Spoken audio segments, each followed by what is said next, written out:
What is going on, everybody? We're here. We're live. It's early out in California, an 8 a.m. start, but he woke up because he had to be here. He wasn't going to leave me hanging.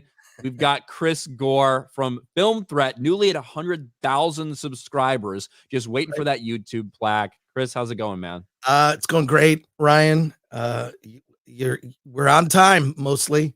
We're mostly on time. I blame myself if we're late, but yeah, just crossed 100,000, and hopefully the plaque will arrive soon. It's and I appreciate the 199. I know a lot of subscribers. Your subscribers are also my subscribers, so appreciate you. Thank you. Right, absolutely, man. Yeah, that's freaking awesome, dude. You deserve it. You guys have blown up this year for real. Yeah. So it's been good to see.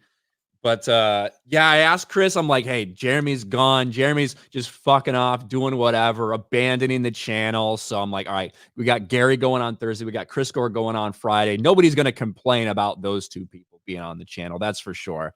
But if there is a complaint to be had, they will find it. That's true. It'll probably be something about She-Hulk if I had to guess. Exactly. Sure. Troll me. I don't give a shit. It'll probably be something about She-Hulk. But you guys just had your award this big thing that you put on as well, right? Yeah, Lila Hart hosted it. John Bailey, who's epic voice guy on Honest Trailers, is our announcer. And we just look, all award shows are just made up. Someone decided they were just going to give out awards. And I thought, why don't we just make up an award show to give out to little indie movies? And we've been doing it 5 years. Tickets are on sale to the public. It's the only award show you can just buy a ticket and show up. You get a gift bag, you get free drinks. I mean, you get way more than your money's worth. And so it's sort of a parody of an award show, but at the same time, we actually genuinely give awards to different independent films in different categories. There's a highlight reel that just posted, and it's like 2 minutes, but I wanted to do this thing. So the opening of the show is a guy wearing a red hat and some girl with like all these like facial piercings and a pink wig, like sits down next to the guy in the red hat and is initially like pissed off, and then notices it says, "Make movies great again." That's the opening of the show to give you some of the tone. So I hope there you check it out. So she doesn't get that triggered. Yeah, no, but it's a running bit through the show, which is cool. But Lila was great. It was a lot of fun. You should come one year. It's cool. I could hook you up with tickets. I would love to. Yeah, I'd love to come sometime. That'd be great. We'll see if we can. I mean, I just kind of need to get out to California to visit because I haven't been there for a while. I certainly don't want to live there anymore. But I don't want to live there. Whether LA Comic Con or a San Diego Comic Con or something like that, I gotta come out there at some point. Yeah, you got to move your ass out though. That's true. Well, I'm in Pasadena, which is like this area that's it's not LA. Yeah. It's very much its own little city, so we don't get a lot of the BS of Los Angeles. So, but no, I gotta move. I gotta move at some point. So, Justin Williams says, "Dude on the left, your channel's videos intro is cancer. My intro video, if my intro video, my little 7-second stinger in the beginning of my videos are cancer, then I hope you watch it all the time." I genuinely like your watch intro. It over and over again. I like your intro. The music is good. I like it. It's literally it's something that like I found in 2019 when I like started my channel. It's like some royalty free fucking beat or something that I'm just like, okay, this works. But yeah, it's crazy that I'm still using it, to be honest with you. It would be weird if you stopped using it, because then it would be like not one of your videos. It's short, whatever. It's true. I used to have this like long outro that was like nobody watched it. Like as soon as the outro hit, it like the viewership like tanked. I'm like, I just got to get rid of that because it's hurting me in the algorithm.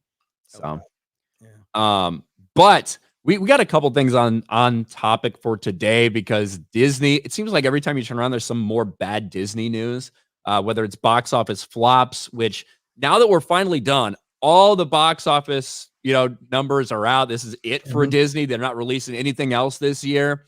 And holy shit, it's bad. We're talking about over $1 billion in losses for Disney at the theaters this year, which this is supposed to be their turnaround. On the 100th anniversary of Disney, they end up having arguably the worst year they've ever had in the history of their box office. I don't know if you saw any of these numbers that have been out there. But I thought it was really interesting because Dan Murrell, I don't know if you watch his YouTube channel at all. No. He's not like a Disney hater or anything like that. That's not how you can describe him, but he has this breakdown of his calculations, which are a little bit conservative in Disney's favor. We're going to go over all of that today because he kind of breaks it down movie by movie and how his conservative estimate is that Disney's lost over $1.3 billion at the box office this year, which is just insane. Wow. I'm not surprised. I mean, the Marvels being probably the worst among them, and Wish, it's unbelievable because Disney used to own Thanksgiving. Literally owned it. They could drop whatever animated movie during Thanksgiving weekend. That was always a slot for a Disney animated feature. And they blew it, which would make 200 million plus, right? Or do huge box office opening weekend. Wish bombing, I mean, it's unbelievable. It's well, it's not unbelievable. I think the brand is so tarnished now. People don't trust Disney. It used to be you could just, you trust anything that Disney puts out. Now I just think it's become to the mainstream consciousness that like Disney is not a family friendly brand any longer. So yeah, it is. Everybody's struggling in different ways, right? You've seen a lot of different big budget flops, whether it's from Warner Brothers, and now there's like rumors about Warner Brothers potential bankruptcy and shit like that. But Disney seems to be bearing the brunt of it. They seem to be suffering the most out of anybody. And I think a lot of it has to do with their fucking insane budgets. You guys talked a lot about Wish and everything that's going on at that animation studio, which goes far beyond just, oh, we want to insert a little bit of messaging into a movie. It's about everything from the top down, how they hire people, how everything's organized. And you get these movies with a $200 million budget that doesn't need to be that high. When Illumination's doing stuff for 80 or $100 million, Disney doesn't need to be spending $200 million on these movies, yet here we are. That's why they're having such a terrible year. The budgets are out of control. Yeah, it's middle management bloat and just a toxic work environment. I mean, you could sit there and say like, well, it's the executives directing the messaging. It's like, no, it's from the bottom up. It's from the bottom up for sure. It's basically an activist rot that's infected Disney at every level, and also a bullying work environment. I know this because after Alan Ing the Merciless did his review of Wish, it was a flood of like over a dozen former and current Disney employees dishing on what it's like to work for the company, why Wish is screwed up. And we have actually, hopefully you guys will check it out, a series of stories that we're going to launch next week. I think we're calling it the D Files. We haven't settled on a name yet, but it's just the exposing all of this stuff and the things that we're being told behind the scenes of, how Disney got to this place. Yeah, I mean, Alan's review that got eviscerated by some people in like the establishment or the access media, right, ended up with a lot of people reaching out to you guys because they knew you guys actually saw what was going on, which has been very interesting. But this is what I wanted to talk about budget-wise. It's not a surprise that Disney has been struggling. Even Bob Iger was forced to finally admit what we've been talking about for years, that they have a massive problem on their hands. Bob Iger, he talked about the Marvels, he talked about Wish, he talked about Dial of Destiny, he talked about all these things and admitted that they're disasters. Now we had excuses. Oh, COVID and not enough supervision for the unqualified black director we hired. All these excuses. But the reality is that regardless of what you want to blame it on, whether it's COVID or Bob Chapek, they're losing hundreds of millions of dollars. And when you actually start to break these things down, now that we've seen Wish flop, now that we've seen the Marvels flop, 2023 has been a nightmare for them, and probably bigger than people realize, because when you go back through, not just counting Disney movies, but also 20th Century Studio movies, which obviously owned by Disney now, look at these numbers. Only one movie made a profit, and it barely eked anything out. We talked about this, Guardians of Galaxy Volume 3. Made over $800 million, but when your budget's $250 million, when your marketing is $100 to $150 million, that's going to equate to you barely making any money. Look at all the other shit. The Boogeyman, $30 million loss. Haunting in Venice, $38 million loss. Ant-Man and the Wasp Quantumania, $80 million. Elemental, $90. Creator, $90. Little Mermaid, over $100 million loss. Haunted fucking Mansion, which is a Halloween movie that they released in like August, a $200 million loss. Dial of Destiny, Wish, The Marvels, all over $200 million for a total of $1.3 billion in losses. And the reality is, all of this is very conservative. The most conservative estimates for marketing and for budget, because a lot of these movies, like The Marvels, like Dial of Destiny, like Ant-Man and the Wasp: Quantumania, we're not going to know what they actually spent on that till next year. In all likelihood, it's orders of magnitude higher, or it's orders of magnitude worse than what this is actually portraying. This is not sustainable for Disney. Well, look, if I worked at Disney, let's keep it positive. The Marvels is number one at losing money. If you look at this, it's the biggest, it's the one that lost the most money at You the can very invert bottom the of the chart. That's right. Invert Yeah. the chart, put them on top. That's right. Well, Yeah. and to be Oh, fair, my God. Chris, it's the biggest movie we've ever seen from a black female director or something like that, right? Right. They'll try to, it's huh. so, I don't know, that those kind of statistics are so annoying. The first this, the first that. It's sort of ridiculous. And really, I think when we look at everything in Hollywood, as it goes outside of just Disney, but specifically Disney has a bigger problem than anybody else. These budgets are out of control.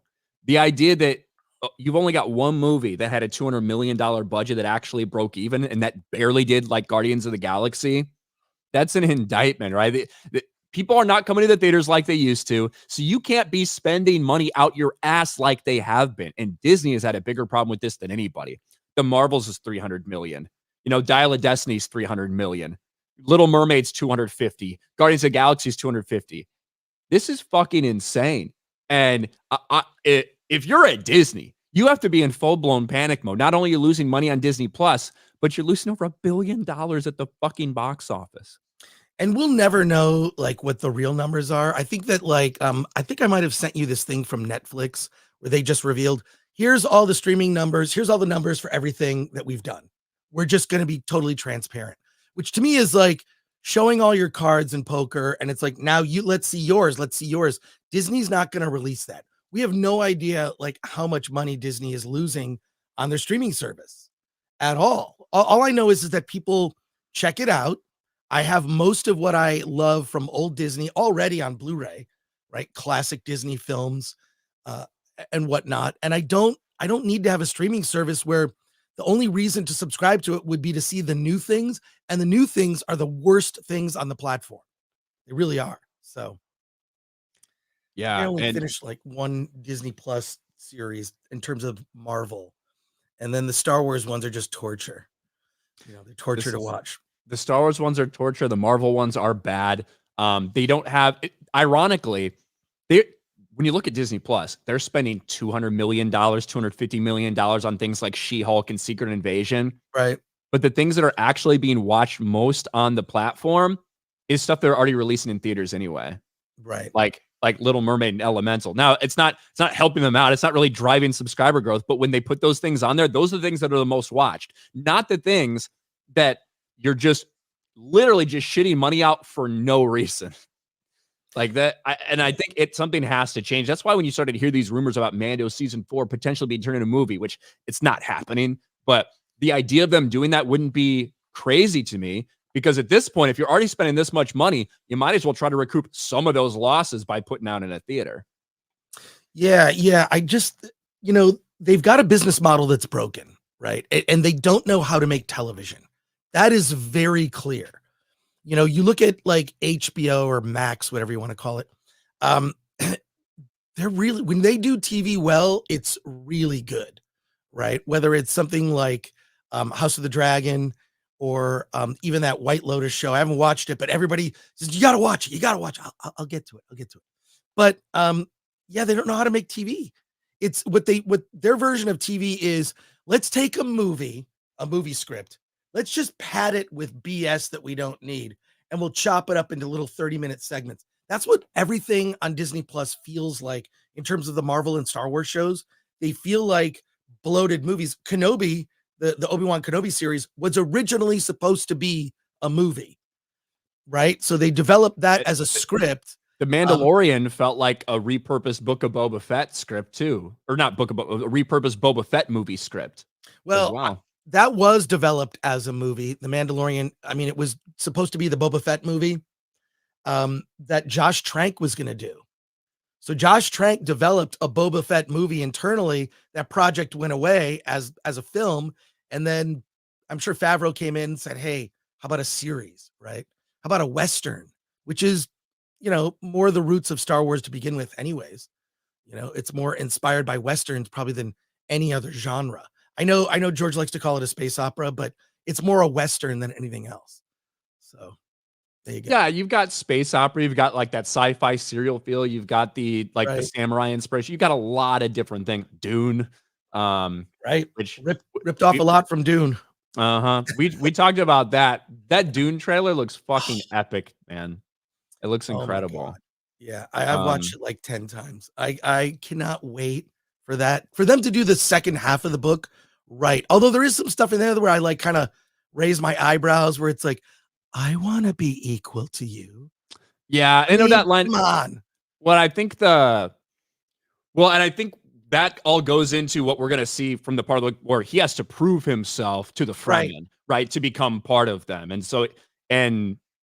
that's kind of where I think that's coming from. But yeah, that's a little simpy. It's a little Yeah. fucking simpy and weak. But I think we're gonna see enough. I think we're gonna see enough badass Paul Atreides in this that I don't think we're gonna be too worried about it by the end. Yeah, especially when he uses the voice on the Reverend Mother. But that's Yeah, those when he tells all the women what to do, when he yeah, when he orders them tells the what to women do. to shut up. He just says silence. Yeah, Put I'm that looking on a forward loop. to it. Put that on a loop, Ryan. I can't fucking wait. We should have seen it already. It should have been Right. out already. Yeah. Damn Hollywood strikes. It's the only thing that bothers me about these strikes is that Dune ended up getting delayed until March. Yeah, yeah. But thankfully the Marvels did come out. That's true. Uh, I see Nerd Cookies in chat. She's freaking out. yeah. She's excited for Dune, and we're all excited for every video that she puts out about it. Yeah, I watch Um, Nerd Cookies breakdown. I always go to Nerd Cookies for my Dune news. you got So, to. yeah, no, seriously, so good. I don't So really good. know who else to go to. There's probably other Dune Uh channels out there, but Quinn's ideas. So I followed him for years. So, okay. yeah, those are some good ones. We got a couple super chats. Hayden for $50. Thank you, Hayden. I didn't realize I was showing up to Haircast 199 this morning. I thought this was G&G Daily. Me and Chris both just woke There we up. go. This is how it looks, all right? Yep. This is how it looks when we wake up. Tomac for $20. Master Gamer Frank Gore. How is Geezer Gaming coming along? Oh, first of all, Gary needs to launch that channel. Gary needs to launch the channel. I already sent Gary like some trailers for video games that we should play. Did you know that there's a game on the PS5 called YouTube Star where What? it's like you live the life of a YouTuber in a game. I said, Gary, we have to play that. We have to. I mean, it looks like the dumbest game ever.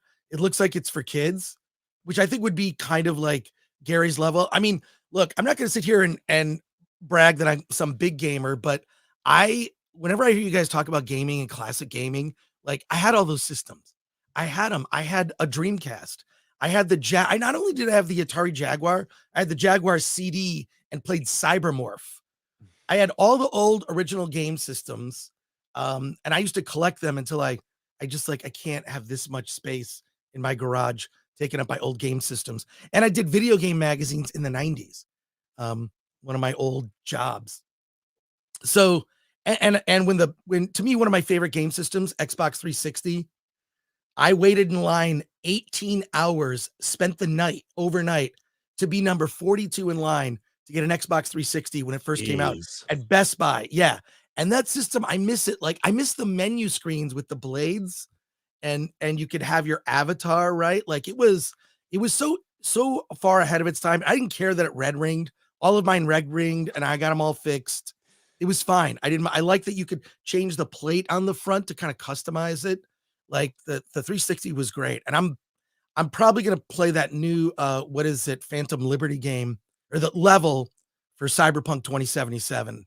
So sorry to go off on a gaming rant. The early 2000s were like such a Like, I feel like we're gonna look back at I look back at it now and be like, man, we didn't know the type of era we were in. Like when Right. gaming started popping off back in the day, and I feel like movies that were coming out around that, we would get super excited and hyped for movies. Mhm. They were still doing midnight releases. You still had to wait in fucking line to get a ticket. Like before it became so easy to do nowadays where they open up Right. pre-orders, you get your ticket 2 weeks ahead of time, you stroll in there 15 minutes before and you're good to go. We were just so excited for things in entertainment. Yeah. Um, Yeah, I mean, this is a whole other conversation, but just sort of the, lack of in-person experiences kind of going away, which kinda sucks. But yeah, no, the early 2000s for gaming was innovation. Do you remember when the Nintendo 64 controller came out and it was so weird? Like, it just you had to get I still think that's the best Nintendo controller. I'm sorry, the it just is. 64?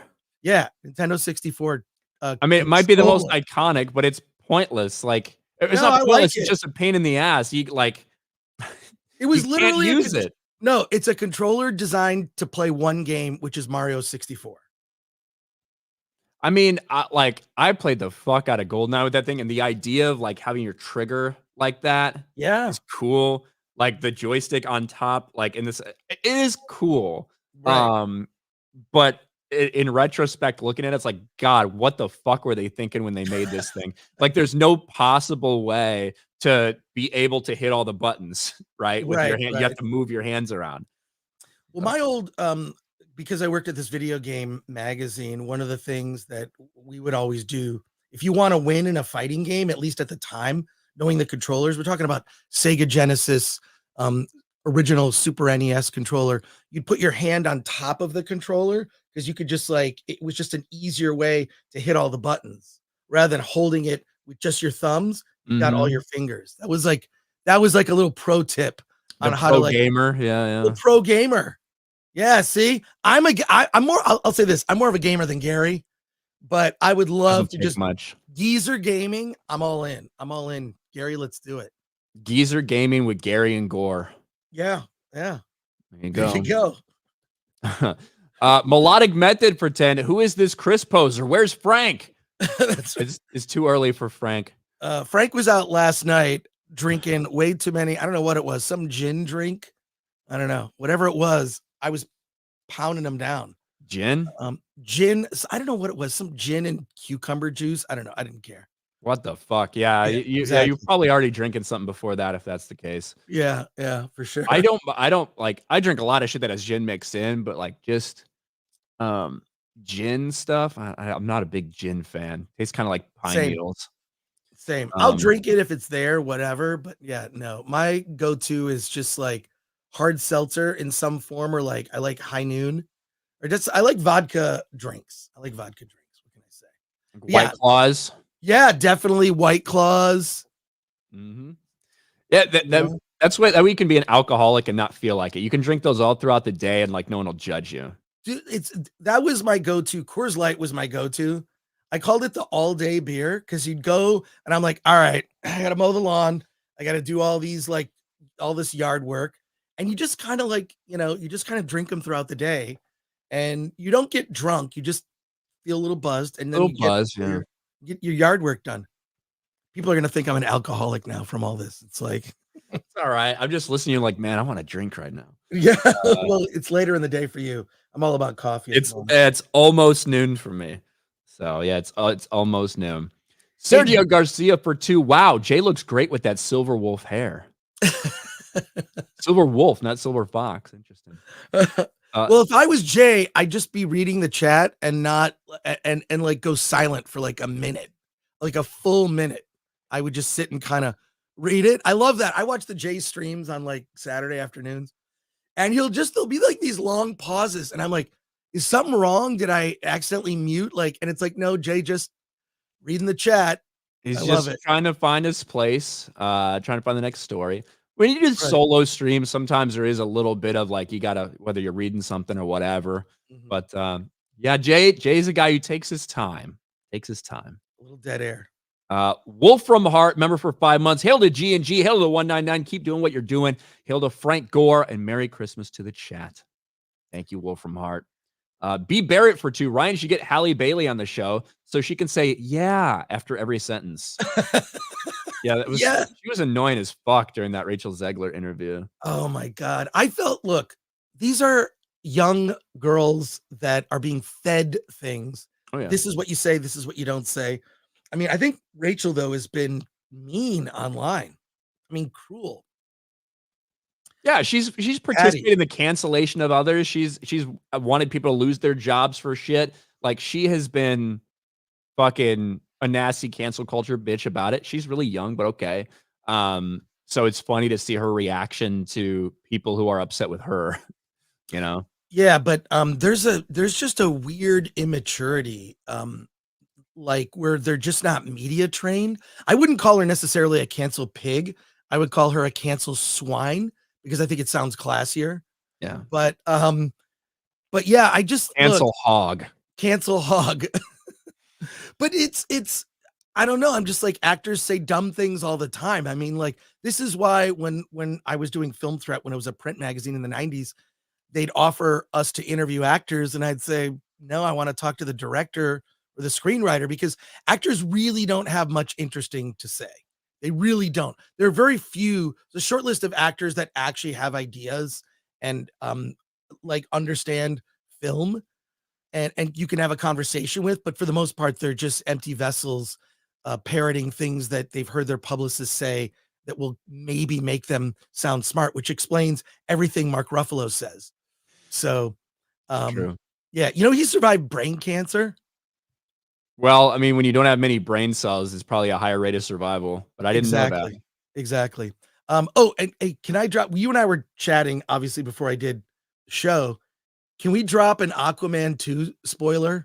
Oh, we absolutely can. I don't know if Okay. it'll be much of a spoiler for this chat, but we absolutely can. Okay. If you don't want to hear an Aquaman 2 spoiler, leave now.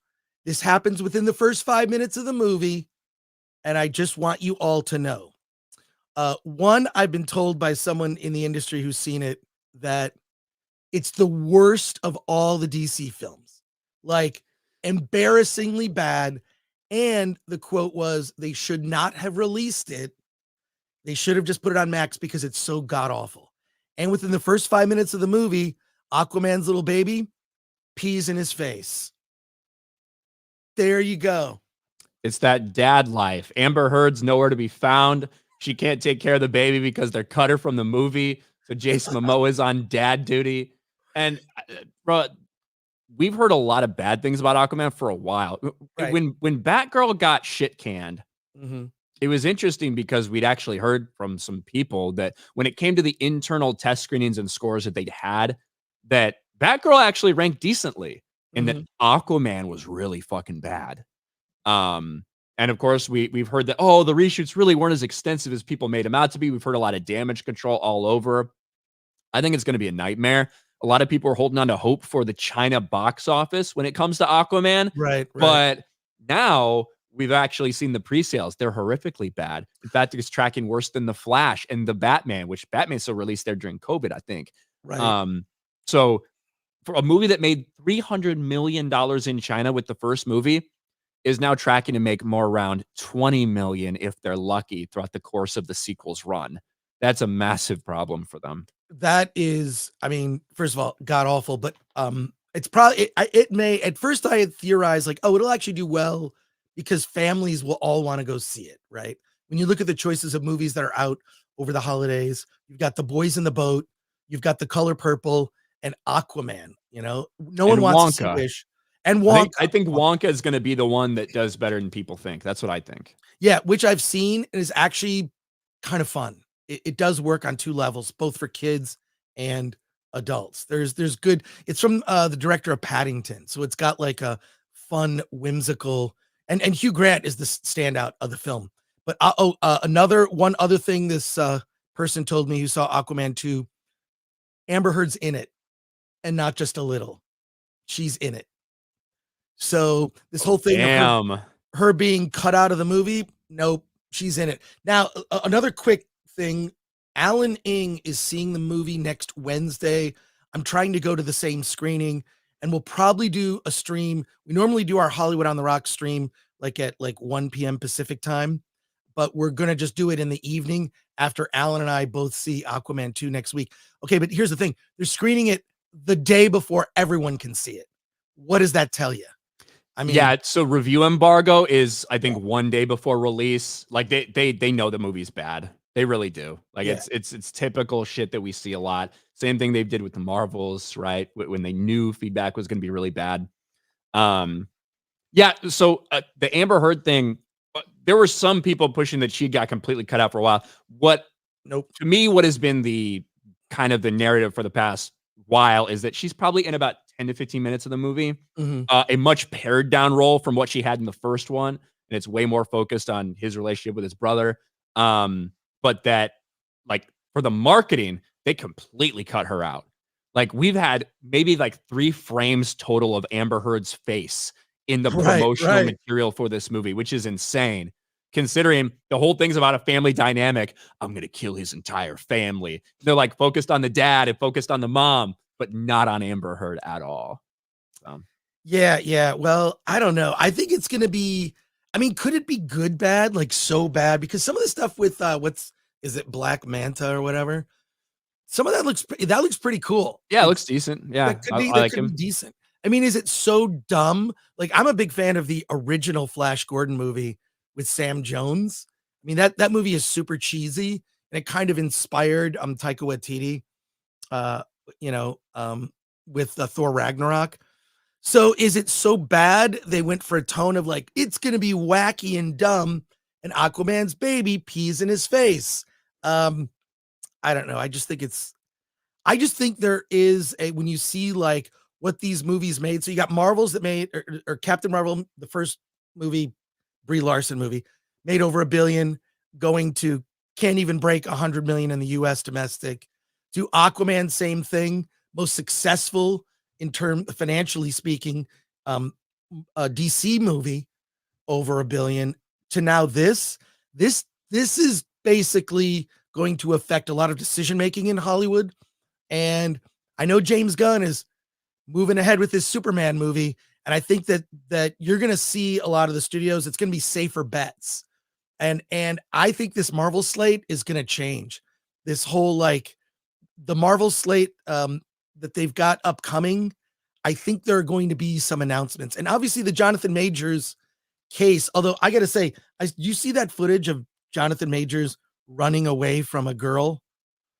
Well, it looks like he's running away from someone who just caught him cheating and is trying to get his phone, personally. Right, right. But Yes. like, yeah, I mean, it was just like it definitely.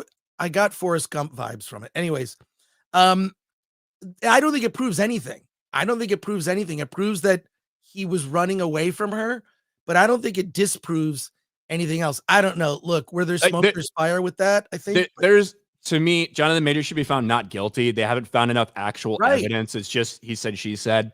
So he should be found not guilty for this. But in terms of everything that's come out along the way, with the text from back in September where he's demanding that she not go to the hospital because he's scared that they'll do an investigation, right, and he threatens to kill himself to manipulate her to not go to the hospital. He says, right. even if you lie, they still might not believe you and look into things and start an investigation.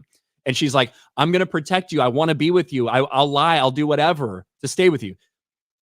People do crazy shit when they're in love, right? That they just do. And so, what I said from a couple days after this entire thing broke, I said, what it sounds like to me is that they were in the back of that car and he probably got a text and she probably saw it was a text message from a girl. She grabbed his phone, which she shouldn't have done. He tried to get it back. Who knows what happened, right? If maybe he was a little rough or who fucking knows? Something happened. And that's what the argument is about. And so it's not surprising to me that when she tries to follow him out of the car and he picks her up, throws her back in the car, shoves her in the car, and then like runs away. Yeah, she wants to be with this person. She doesn't want him to leave. She thinks he's cheating, like whatever. Makes Yeah. total sense to me what we saw play out. Yeah, I Yeah. think Jonathan Majors is guilty of being an a-hole, but, in terms of being an abuser, I I don't know. I mean, that's a whole other thing, but, I mean, Marvel. Listen, Jonathan Majors should be fired. Like, he absolutely Right. should be. Not for this, but because he fucking sucks. Like, that's why he should be fired. That's completely separate from this court case. They thought he was like this great actor, and apparently he's supposed to be amazing on like in plays, right? He's a stage actor, He which feels like explains it. the bad sort of broad acting. Although my favorite imitation of him is the one that you do. The one that you do, where it's like you just need the wig. You just got to get the wig that he wore on Loki season 2. That you got to just get that. You got to go full, just dress as that character. Did you hear the audio of the leaked audio of him talking about what a great man he is and how he's doing great things for his culture? You didn't hear that? No, I haven't heard that. That's out there. That was also in the court case. So, like, they're having an argument after she went out to the bar and comes back, and he's like, I need you to step, like, I need you, a great woman behind a great man. I need Coretta Scott King. I need Michelle Obama. Do you know who those people are? That's who I need you to be. He says, because I'm just going to say it. I'm a great man, and I'm doing great things for my culture. I didn't ask to be part of this, but I worked my ass off, and now I am doing great things. It's this fucking wild ego shit, man. But yeah, that, like I said, based on everything that's been presented in court, I think Jonathan Majors should be found not guilty in this. I just don't think they had enough actual like evidence for what happened in the back of that car. Yeah, but I mean, in terms of everything else, everything that's come out, I'm more convinced now than ever that Jonathan Majors is a shit person. For sure. He seems like a horrible person, a narcissistic a-hole, but that's not illegal. You know, and she chose to be with him. So that's what you get. But I mean, actors, for the most part, my experience having met a lot of actors over the years is they're mostly mentally unstable people who can tap into their emotions and use them for manipulation. I mean, I've seen it. It's weird, you know, cry on command, which cry on command is always like, I feel like it's sort of like a smart bomb in a video game. It just sort of blows up everything on screen. That's what using crying as a manipulation tactic is kind of like that. It's like it's a smart bomb for an evil person to use. These are weird. You didn't expect to hear this on G&G Daily today. This bizarre theories coming out of my brain from 4 hours of sleep and partying too much last night. Yeah, Chris can't cry on command, just so you guys know. I definitely cannot. We have to talk because you brought it up. I wanted to talk real quick about the Netflix thing. Right. Netflix made kind of a shocking move a few days ago. For a long time, streaming numbers have been held so close to the vest by nearly everyone. But to be fair, Netflix has always kind of been more transparent than anyone else has been. And when you're the biggest in town, when you got the most subscribers, when you're consistently the ones topping the charts, maybe it makes sense for you to be a little more transparent.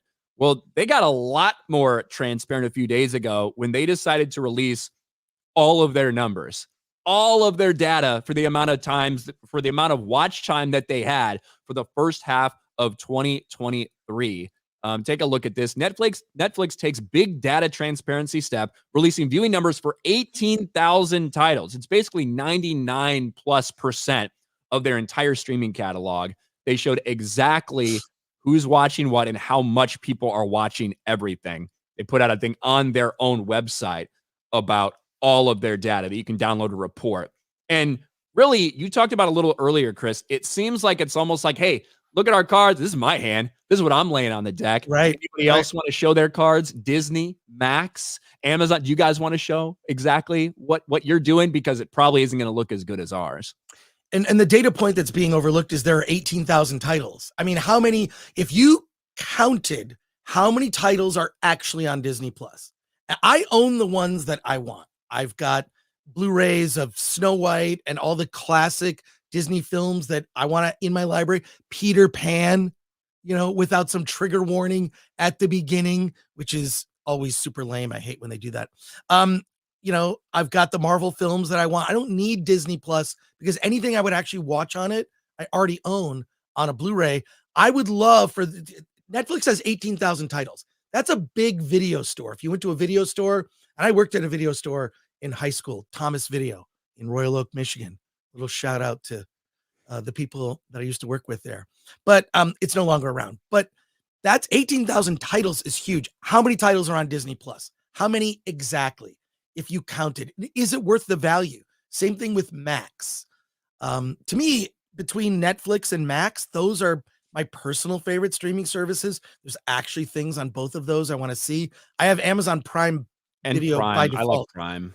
Prime I like too because you can go down a rabbit hole of like really old, weird sci-fi and monster movies from like the 50s. It's weird. They just got them in a library. It's right there for you to watch. So, but yeah, Prime is really good also, but you get that by just being a Prime member anyways. It comes by default. So it's not But like I guess what we're seeing now? Like what Netflix is listen, they do great with their original stuff. A lot of their Mhm. original stuff does well, but they're dominating with their acquired shit. And what Right. are we now seeing? All the DCEU movies on Netflix. They pay to license those out because people want to watch these. Okay. The Super Mario Brothers movie, which was on Peacock or whatever for how long? It's on Netflix now. And now it's like top 4 or something on Netflix. And You not know, only that, the ad revenue was something I think they underestimated how losing that would affect their bottom line. And you're going to see more and more of the services have AVOD, which is advertising video on demand, right? You can watch stuff. I mean, Tubi, of all things, is one, they're advertising on the NFL, their service, Tubi, which is free. You can watch tons of stuff on it free with ads. The Batman is on Tubi, among other movies. They've gotten big titles. And by the way, Attack of the Doc, I'll announce it here. Here's some news. Attack of the Doc is going to be on Tubi. well, So there's the biggest title they've ever had right there. Look yeah, at it's that. huge. But it's like eventually you have to go to that because whoever's bought it, they've already bought it, right? On the video on demand. They've purchased it or rented it or got the Blu-ray, whatever. But Tubi blowing up that's really interesting. And the fact that they're spending so much money just to promote it. I don't know if you've noticed the commercials on the Yeah. NFL. I know you always do your live stream on Sunday afternoons. You Yeah, gotta, there's been a lot. They've been pushing Tubi a yeah, lot, and it has grown. They're just God, streaming services are getting so expensive. Netflix up their prices again. Everybody's upping their price to try to get people right. to sign to the ad-based tiers. It's gotten insane. But yeah, I really do think that Netflix is challenging everybody else to do it. I think it's partially they know they're the biggest. They know their numbers look better than anybody Right. else's. So it's gonna make everyone else's look like shit in comparison. But also with everything with the writers and actors strikes and those negotiations, those numbers are going to be out there anyway now. Like they just are. They're not going to be able to hide them because they're going to have to disclose them for these residuals. So I think they're just getting ahead of it. And they're like, hey, look at how good we look. Wait till you see some dog shit from Disney Plus and they try to call that a success. Then look at our what an average show for us actually does. Right. That's what I think it's kind of going to be all about. Yeah. Um, Tomac for $20. Ryan, I just finished watching a review of Reacher, and you did say you might want to watch some anime after you saw Godzilla -1. So I think you might like Godzilla Singular Point. All right, Tomac, I will take it under advisement. Godzilla Singular Point. Thank you. Lover of Green for 20. Even if Disney cleans house, what's stopping activists from wrecking other studios? You have an entire generation of canceled pigs who lack accountability. Until that's fixed, woke Hollywood can't turn things around. We talk a lot about investment in ESG funds, all this stuff, but at the end of the day, there will come a time where the money will dry up compared to the advantages of being able to push what they're pushing, right? There will be a tipping point somewhere where the people that are only caring about money and financial shit have finally got to put their foot down. When will that be? I don't know. Well, I mean, what we're finding out effectively through this, I don't know, just people reaching out to both Alan and I, because this video that Alan did about Wish was passed around within the animation community. And the big thing is it's the people at the bottom. It's the people at the bottom. I mean, our first story is going to be about the real story behind John Lasseter's exit. And it's really disheartening to hear. I mean, they found a way to push him out because when you hear like these charges against John Lasseter at Pixar, it's all like he hugged people and made them feel uncomfortable, and he liked to drink, and I can confirm that. I mean, he was a big wine drinker. I know this because I was actually the festival director at this film festival where he was on the board, and I met him. One of the nicest guys in the industry you could meet, but he was a tough, and he was known for being tough in the room. I mean, they basically scrapped all of Toy Story and remade the movie from scratch because it wasn't working, right? So I just think it's a culture that you've got to have stronger management to kind of weed people out. But what we're hearing more than anything, the thing that comes up is activists and a bullying culture that Disney bullies its own employees. It's very bizarre. So, yeah. Well, here, I mean, and hard to fix. It seems like from the top down, Disney has struggled. And that's why we're seeing it in every aspect of their business, right? Every one of their IPs, every one of their studios, whether it's Star Wars, whether it's Marvel Studios, whether it's Walt Disney Animation, whether it's Pixar, they're having problems everywhere. This is a Disney problem. And a lot of people, including some people with a lot of money and a lot of Disney stock, are finally saying, you know what? Enough is enough.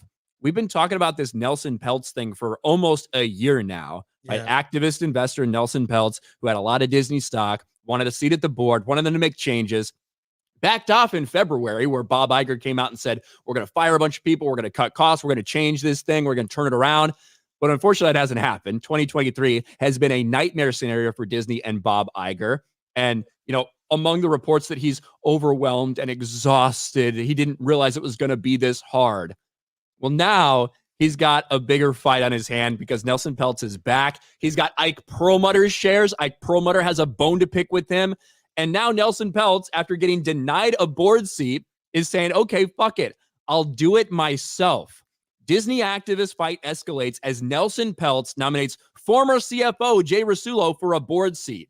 So Nelson Peltz, Trian, the big investment group, has announced their intention at the annual shareholders meeting to nominate Nelson Peltz and a former, basically like Bob Iger, like a Bob Iger loyalist, who then, you know, things change. He ends up leaving the company after some things went sideways. He's got a big problem with Bob Iger, former CFO Jay Rasulo, who comes out and says, hey, this isn't the Disney that I knew and loved for so long. They've lost their way.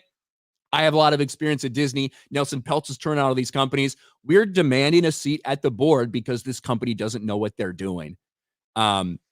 This shit is getting real, and it'll be interesting to see if Bob Iger, in his weakened state, is able to fend this off, because they're making good points about the state of the company and how they're failing across the board. I just don't know if they're going to be able to get what they want, or if Bob Iger's once again going to be able to hang on to power. Yeah, I'm also curious where the stock price is. I know it like dipped under 80. So it's probably sitting around 90. They had a decent bump after their fake Disney Plus subscribers from their $1.99 deals came in.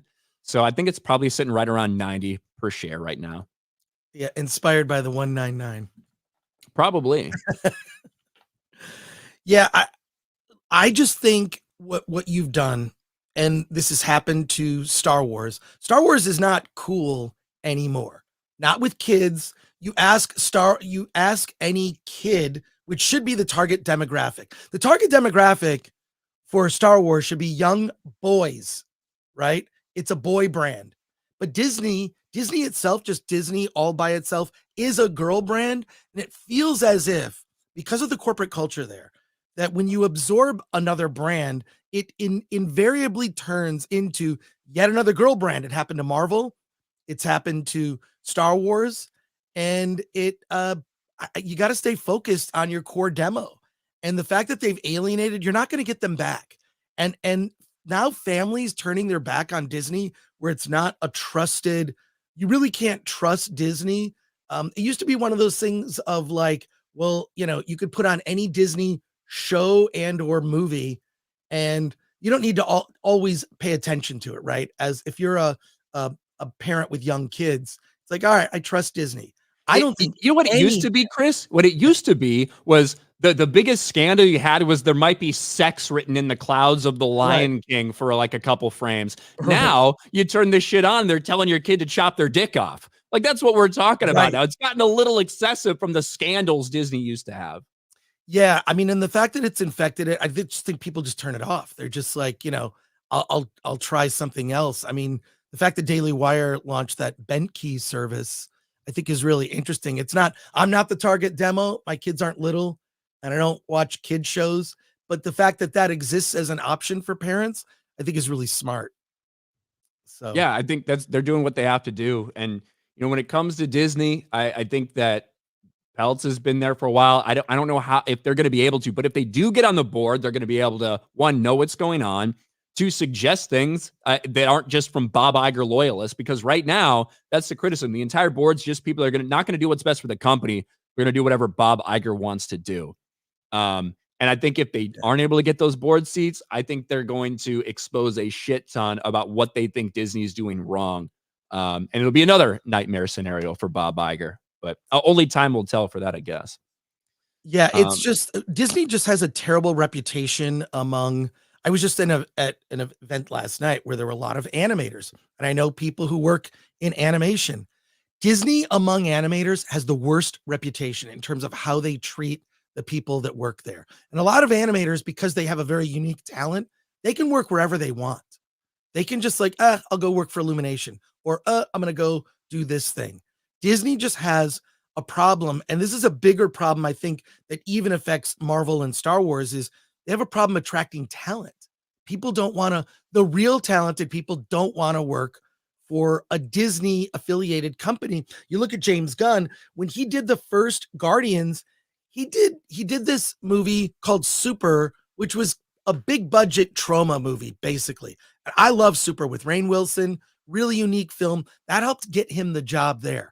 But once he became James Gunn, after that experience, I think that he could just write his own ticket. Now, who knows what's going to happen with this Superman movie? And I don't have a problem with him hiring people he works with or he's worked with in the past. No problem with that whatsoever. I mean, like, look at Martin Scorsese. He's made so many movies with Robert De Niro because they make a good team. If James Gunn is more comfortable hiring people he's worked with in the past, let him do it. I really I don't think that's an issue at all. I mean, it would be an issue if Sean Gunn was a terrible actor. I don't think he is. I think he's good in bit parts, right? right. So I think he's really good in bit parts. So what? You know? I do think I think it's fair criticism. I think it's one thing when it's, actors like Michael Rooker or Nathan Fillion or whatever, right? The people I have respect for, and that they're just actors. They're just maybe friends. When it's your Right. family, it does feel a little different. And when it's not just your brother, but now it's your wife as well, Well, yeah, like true. you're gonna catch the criticism. Because It's then just, then the question asks, like, what are we always talking about when it terms of casting? mhm, It's about finding the best person for the role. And are you right. telling me that it just so happens your brother's the best person for the role in every movie you've ever fucking done? You know what I mean? That's convenient? Yeah, I'm gonna guess it's not a big part. It's not a big part in the film. So Well, there you it go. depends what they do. Maxwell Lord, he's been a pretty important villain for certain, comic book arcs. But what is he going to do in DC? Who knows? But then he also said that he's not going to have any cameos. So James Gunn talks out of both sides of his mouth. Yeah, I just hope when you look at like the Suicide Squad movie that he made, it's just he has a certain way of like all of his movies are like these group assembled. You've never heard of them. I think if he's going that way with Superman, I don't know if that'll work. I don't know if that'll work. So I'm waiting for Mr. Mixelplix. At this point, just tell me who's going to play Mr. Mixelplix. Just You know? do it. Yeah, why not? David Smart for 10. Chris Gore, that no whites are allowed at that screening is wild and disgusting. Shaking my head. If I was a movie critic, I'd never attend. I'm black and I think it's so wrong. Shaking my head. Shout out to Ryan Hill 199. Was Well, there I a mean, was there a screening that no oh yeah, I mentioned this on the Nooner on Wednesday. So Alan Ing, who is Asian, he gets invited to what they call the POC screenings. So it's up and coming channels and non-white people. and he is seeing Aquaman 2 at 2 p.m. on Wednesday, and he cannot bring a plus one. He's like, hey, I want to bring my colleague from Film Threat. There are no plus ones at these screenings. By the way, these screenings are empty. It's not like they packed a theater. These screenings, they have plenty of seats, but it is a little weird. Now, I do think there are other screenings. I just think all media, I'm all about more seats at the table. Let's bring more people in, more seats at the table. But all these words are code for, like, inclusion doesn't mean inclusion. Inclusion means Exclusion of white people. exactly, like the Christmas party that the Boston mayor is putting on, who is ironically married to a white man. Have you've seen that Oh yeah. thing, right? Yeah. Oh yeah. It's just I don't like I this is just weird to grow up. I mean, I grew up in Detroit. I saw real racism. I saw people with swastika tattoos, skinheads. I saw some crazy stuff back in the 70s, okay? And things got better. And in the 90s, it was not even a conversation anyone had. It's just this is all racism rebranded, and it's disgusting to me, and it makes me sick. I mean, look, I don't think of, like, for example, uh my friend Dante James. I don't think of Dante James as my black friend. I think of Dante as Dante. I don't think of his identity first before his name, right? I don't think of Alan as my Asian friend. He's just Alan. And so this putting front and center identity before anything else is short-sighted and stupid. And this concept, we talked about it on the panel at LA Comic-Con, which I really hope, you can be on one of our panels that we've been doing. I'd love Um, to, yeah. yeah. The death of the modern franchise. We're talking about, there's this stupid concept where you need to identify with someone who looks just like you. I think that's so stupid. That is the most small-minded thing. If you can only identify with someone who looks like you miss the point of all fiction. The point of all fiction, comic books, movies, video games, um, all of that stuff, the point of it is to have empathy so that whoever the protagonist is, male, female, a bird, you can relate to that character, not by what they look like, but what who they are inside. And so there are all sorts of really bad Yeah, ideas. what the motivations are, what their dreams are, what they want from Right, life. Yeah, their right. struggles. Yeah, I 100%. mean, you just saw a movie, Godzilla Minus One, that you loved, which was the least diverse movie you've probably seen this year. And Maybe I that's saw why I your liked it. yeah, exactly. But I saw your review of it. It was just really great to see, like those characters. I mean, it is. I mean, some of that stuff in the film is really heartbreaking. All the stuff with this sort of broken family, they sort of cobble together this family, and it's just such a good film. I've seen it twice now. It's even better on second viewing.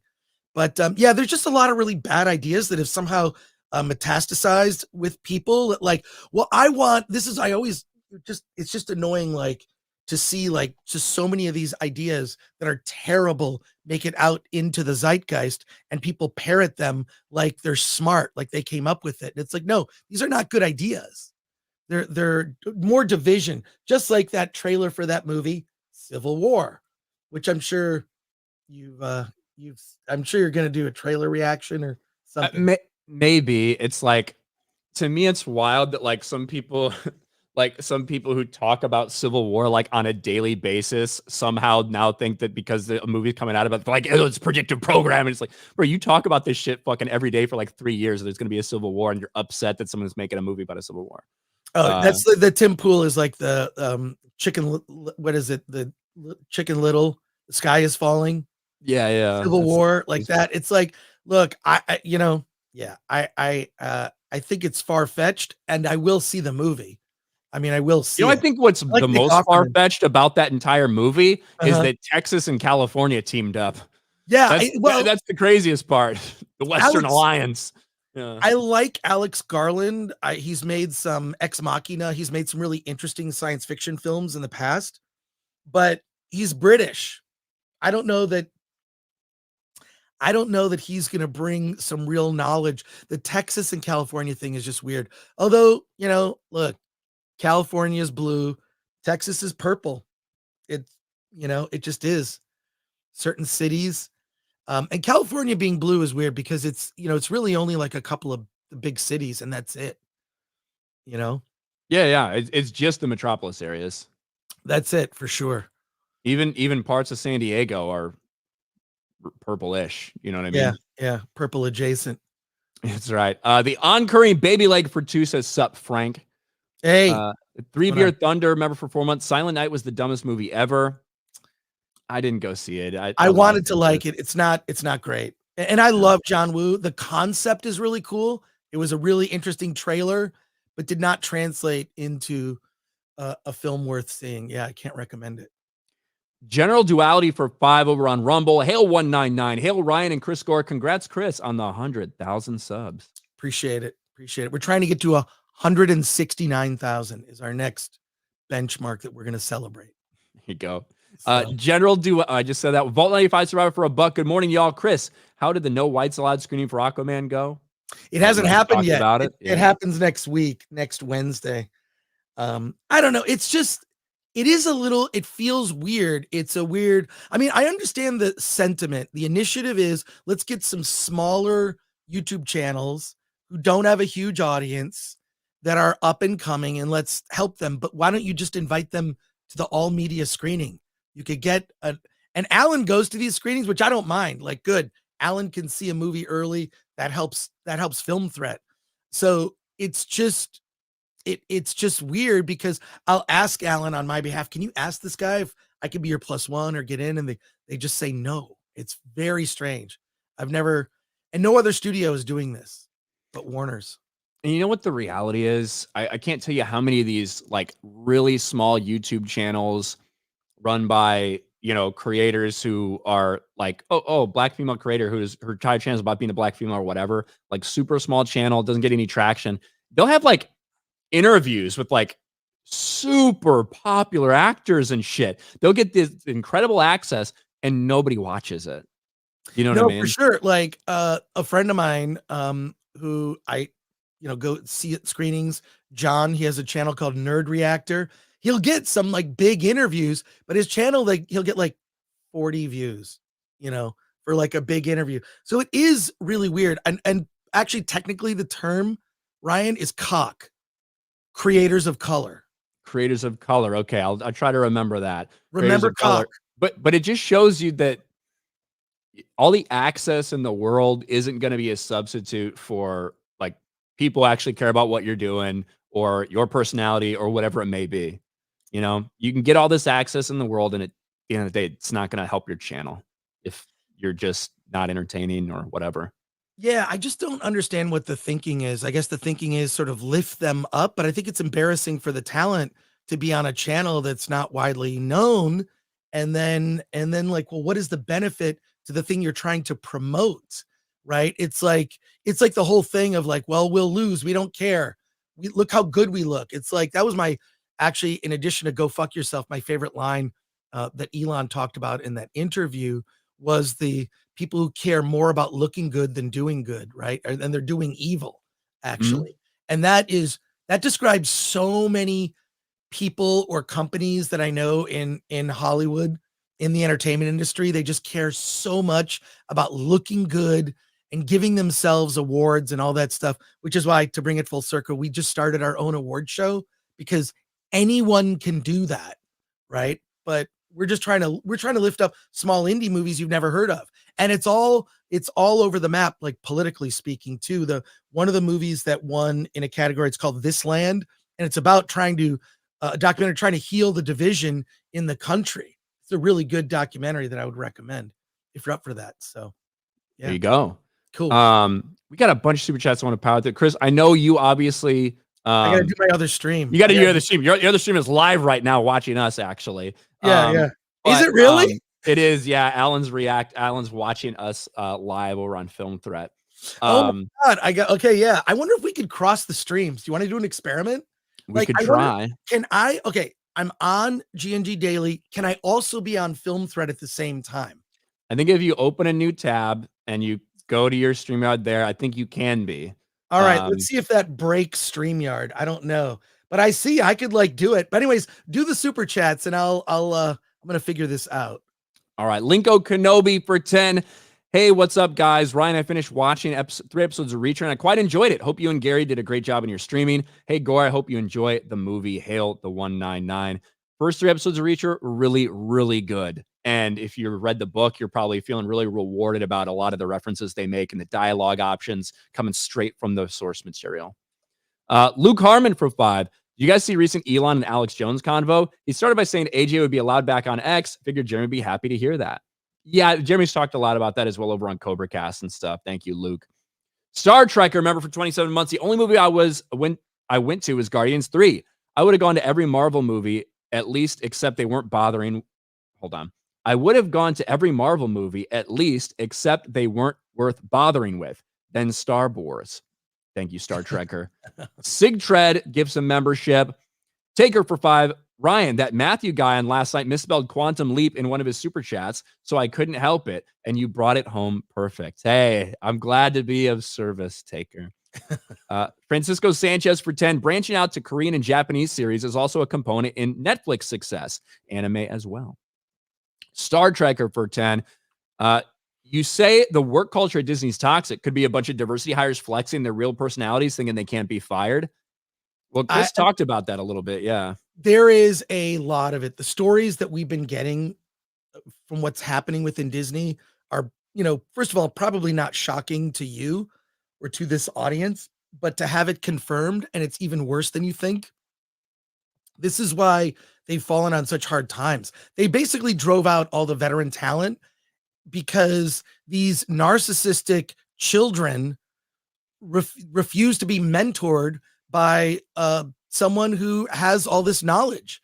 We're losing it. We're just losing all these, like, the veteran talent has all been driven out of Disney. So it was described as, it's the insane running the asylum. That's basically what it is. There's no one in charge. It's all a bunch of children. So there you go. Should we try to cross the stream, see if we break it? Let's do it. Let's do. Okay. I'm gonna. You'll be good. It'll work. Okay. We'll try this. Well, now your audio is kind of funky. Oh, okay. All right. Wait, maybe keep talking. You're good. I think it's okay. Okay. All right. We'll see. We'll see if this works. So, all right. Fear the Tardo for 5 says, "Hi, sex paid girl's dad. Hope enjoy show. Lock it in. Yay." I feel like I hear myself echoing now. Okay. All right. Check. See. I'm not echoing anymore. Oh, yes, I am echoing.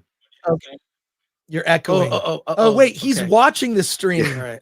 Alan, this is hilarious. Hey, wait, I'm on. Oh my God.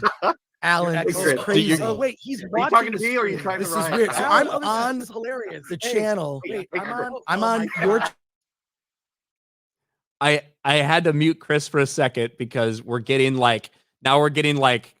catastrophic echoing like over and over again from the thing and from you and from Alan and the stream you're watching. So I had to mute it for a second. So I don't know if he can stop sharing our audio from the stream. But then I'm going to unmute here for a second. Yeah, I have I don't know if he can stop. I can mute myself on your stream. But then I'm going to unmute here. All right. This is what happens when you cross the streams. Either way, listen, Chris, thanks for joining me today. I appreciate you coming in. He's got to do his own stream now over on Film Threat. Go subscribe to Film Threat. You guys will head there right as soon as we end the stream. I'm going to finish up these super chats and rock and roll. But thank you, Chris, for joining us, man. I appreciate it. There he goes. There's his bye. There's his muted bye. Chris Gore is awesome. Big shout out to him. So tried to cross the streams. Didn't work out super well. But that's okay. Thank you guys for being here. We'll send you over there as soon as we're done. Star Trekker, I said that. Beardo's reading comprehension for 199. Live action Yu Yu Hakusho was bad. Convoluted even. I saw some clips that look fucked up from that. Cerberus with 5 Geeks and Gamers memberships. Thank you, Cerberus. Appreciate that. And then another 5 later on. That's 10 from Cerberus today. Thank you, bro. Richard Warren, member for 2 months. I think you need to look at Reedy Creek to see why they don't want anybody else on the board. Same company, same corruption. I'll take a look. I've talked about it a little while ago. Laura Lynn Lance for 5. Hiya, Ryan, Chris. I watched the awards. I was born in Santa Ana. Pretty cool is in my hometown. Missing J Bear. Hail 199. Have a blessed day, y'all. Thank you, Laura. Logan Bissett for 5. Star Wars podcasting racing drama series. Do you think it could really work? I'd love to see pod racing on worlds other than Tatooine. That would be cool as shit. I don't know how many people would watch it. I would fucking love something like that. That sounds cool. But I don't know. Lance for 5. If Gary doesn't create his geriatric gamer channel, I'm going to unsubscribe to him and create a dozen sock puppet accounts to sub to Dan Vask. I think he needs more than a dozen, but I'm sure Gary would still fight for your sub, Lance. Gary's beard dingleberries for 5. I don't know where I am. Anyway, Opla to the Friday 9-9. Praise binge. Rest in peace, angry, bold man. Thank you. Patrick Kelly for 5. What's going to do better, Star Wars Outlaws or GTA 6? GTA 6 is going to be one of the biggest games we've ever seen in history. So, GTA 6. Mo Zamboni for 5. That Rachel Zegler, Halle Bailey video was like a fetal alcohol syndrome therapy session, both in the distance between eyes and the intellectual content. That is brutal, but also fairly accurate. Jay's sweet and innocent childlike racism for 2. Sup, Ryan? And Jay, your new makeover is meh. Thank you, Jay's racism. Matthew Hammond for 5. Did Chris make it to the marginalized Did Chris make it to the marginalized BIPOC exclusionary screening with his partner Alan English +1? It's not happened yet. And no. Mr. Toxicity for 5. Bet you appreciate that Ryan Reynolds Green Lantern movie now. It's not as bad as some of the other shit that's come out. Bustin' Honor back for 199. Hail Geezer Gamer Gore. Deadfly for 5. I still have a problem with Netflix after the whole cuties thing. I refuse to go back. That's understandable. Francisco Sanchez Jr. for 5. Rumor, Disney's looking to make the White House Nutcracker video into a Marvel show. Would not be surprised. Lance for 5. To be frank, I don't want my James Gunn to be too comfortable. We've seen what he does when he is. Someone check his hard drives. Oof. Josh from Detroit for 5. I grew up in Royal Oak on North Alexander behind Sunrise Cafe. I remember seeing Empire, Return of the Jedi, E.T., Karate Kid, and Corsican Bros at the main theater as a kid. I wish I could have got to that while Chris was still here, man. That's really cool. Loud as Fuzz for 5. That Jonathan Majors take from campy essay was socially irresponsible and unprofessional and claims he studied law. Bad move, shaking my head. I have legitimately no idea what you're talking about. I'm not a John Campea watcher. But I don't know exactly what he said, but I'll take your word for it, Loud as Fuzz. Cyberhunk for 5. Every kid I knew growing up had a Ninja Turtle they identified with. Black, white, boy, girl, didn't matter. What mattered is who the turtles were. That's a good point. Big Raj for 5. Hey, Chris, saw Holdovers last night. I liked it. Was wondering if you saw it and your thoughts. I'm sorry I didn't get to that while Chris was here, Big Raj. Gollum's half-botched circumcision leftover says, so, hi, smiley face. Hello.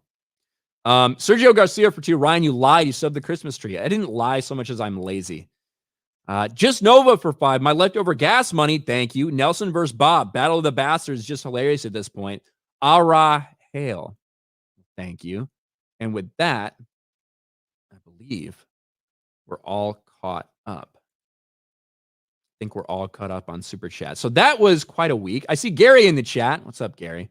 John Campea is a lunatic. Yeah. He's doing his thing. Shout out John Campea. Hey, thank you guys for hanging with us the whole time. I thank you guys for hanging us with a week of no Jeremy on daily. Me and Jay held it down the first couple of days, and we had Gary, then we had Chris Gore. So next week, I'm not going to be on daily for the first couple of days because I'm going to be in Arizona. I'm headed to TPUSA AmFest in Phoenix. So that's going to be fun. Hope to see some people out there. I'm just going to be hanging out, doing my thing. I'll be there every day. But also after it's done, I'm sure you can find me at I'll be somewhere drinking, certainly at a local bar, whatever, hotel bar, whatever it may be. But I'm really excited to head out there. I head out early in the morning tomorrow, but it's going to be a good trip. So it'll probably be Jeremy and Jay next Monday's dailies. That's my guess. But I'll see you guys in a couple hours on Friday Night Tights. And yes, Ugly Bastard. That's true. A week without it. I'm not going to mention it now. But I'll see you guys in a couple hours on Friday Night Tights. Fear the Tardo for 5. Multi-purse twin Beardo and Tardo still mad Spider-Man 2 no win game of year. Why not? Have boy kiss. Peter kiss ugly man. Barry Jake whole game. Lock it in. Yay. Thank you, Fear the Tardo. So bummed I can't make Danfest. Yeah, I will probably do something like, I don't know, maybe not Saturday or Sunday, but maybe like Monday night or something. Be like, hey, if anybody's in Phoenix, come to this place for an hour or two. Who knows? So we'll see. It might happen. It may happen. It may not happen. We'll figure it out. But for everybody, go over to Film Threat. They're live now. You get more of your Chris Gore for the day. If you want some more Chris, go check out Film Threat. Raid them from the 199. But I appreciate you guys. Appreciate the over 300 people we had here over on Rumble as well. And we will talk to you later. Peace.